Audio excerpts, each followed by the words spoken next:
चेतावनी देले अलू अपमानजनक भाषा व्यवहार करंतुनी नचेत।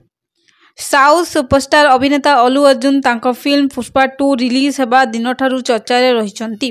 गोटिए पटे फिल्मटी इनकम रे रिकॉर्ड भांगुथिबा बेले अन्य पटे एही चलचित्र स्क्रीन समय रे घटिथिबा दुर्घटना को नै विवाद सृष्टि होईची। एही घटना को नै फैंस मध्य मुहामुही होईछंती।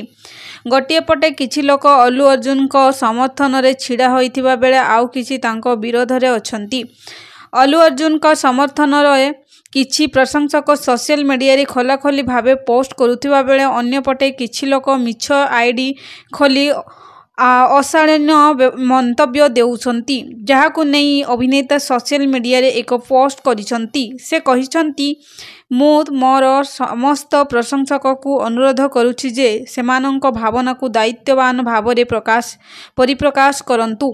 ऑनलाइन एवं ऑफलाइन रे कौनसी प्रकार अपमानजनक भाषा किंबा असाचरण प्रदर्शन करंतु नाही। मिछ आईडी खोली प्रशंसक हेबा बाहानारी आईन को निज हाथ को नियंतुनी, नचेत कड़ा कार्यानुष्ठान ग्रहण कराजिबो बोली चेतावनी देइछंती। एहारी भितरे आजी ओएस मानिया यूनिवर्सिटी रो किछि सदस्य अलू अर्जुन का हैदराबाद हिल स्थित बासभवन आगरे विक्षोभ प्रदर्शन करिबा घर बाहर थिबा फूलकुंड भंगारुजा करिथिले। एहा व्यतीत घर भितर को धसई पशिबाकू उद्यम करिथिले। तेबे आंदोलनकारी मध्यरु 8 जन को पुलिस उठाई नैथिबा जଣା पड़े।